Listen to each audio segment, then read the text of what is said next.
I'm HOV, quote unquote, if I'm 2002 or earlier? If you meet the requirements for the HOV. exemption on 95, yes, you can still use that ramp because that exemption applies to HOV. Now, for the hot lane system, there is no exemption. Are we going to remove the exemption for motorcycles then too, please? No. Why not? No. It's Virginia, I mean, it's in the code that motorcycles are exempt. Okay, that wasn't my question. Unless the law changes, I would say. The biggest objection I have to this is I've been driving now for 2 years consistently from Woodbridge up to here. I live in Alexandria, but for reasons I have to go to Woodbridge in the morning and come back. The traffic in the HOV lanes, I pick up slugs coming up here, is not substantially, in my view, from driving it for 2 years, different. But the toll rates from the day they started the 95 express lanes were anywhere from $5 to $6 to get from Horner Road to Edsel. And in a year's time, that average rate for me, and I have records every day that I travel it, is anywhere from 10 to 13. And the volume of traffic is not substantially different. And the rates don't seem to be based on the volume of traffic in the HOV lanes, but more based on sometimes accidents in the main lanes. And I don't think that's right either. This morning, for example, it was $9 to get from Horner Road to Springfield. And there was no traffic in the HOV lanes. And what I saw was the accident in the main lanes down near, I guess, Fairfax County Parkway.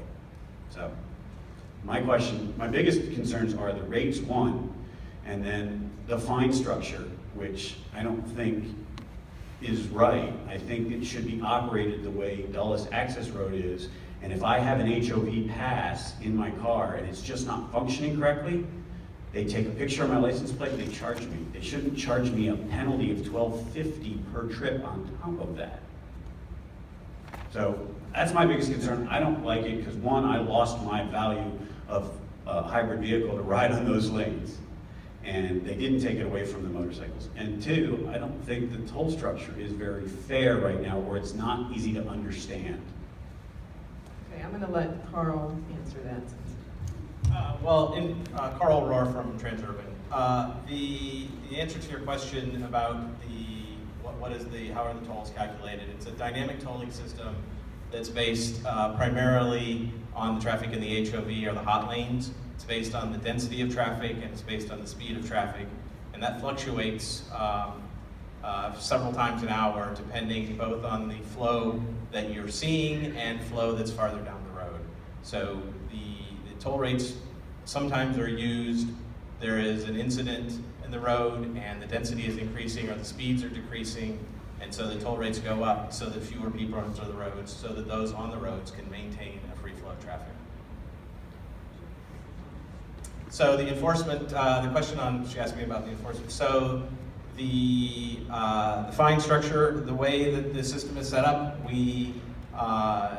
there is an opportunity for people that miss a toll to call in or go to the website and pay for the toll before they incur the $12 notice, the $12 fee. That is for a violation that hasn't been dealt with through one of those methods, and then a notice is sent in the mail. Okay, follow up.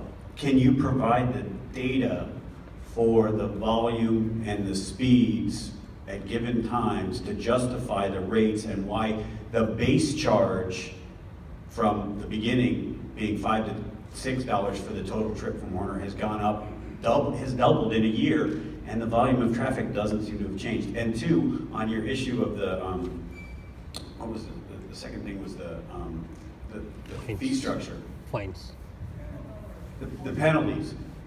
I have an Easy Pass, and that flex switch, I knew from day one it was inherently defective and it was going to break, and it did. And my flex switch broke and my Easy Pass wasn't working, and I had no idea. And I traveled 5 or 6 times and I got a bill, and I was like, I had passengers in my car and I fought for a month to get that resolved.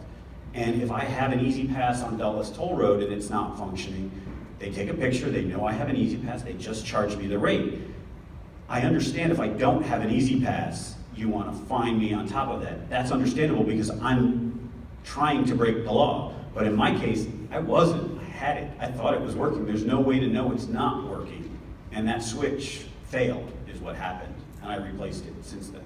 So that's what I object to. If I have an Easy Pass, I shouldn't be charged a maintenance fee if it was a defective thing. And the problem becomes Easy Pass is one company and you guys are another, and you pointed at Easy Pass when I had the problem with the device and refused to agree that it was defective because it's not your responsibility. And I think realistically, if you're operating the toll lane, the device that we're using is also partly your responsibility.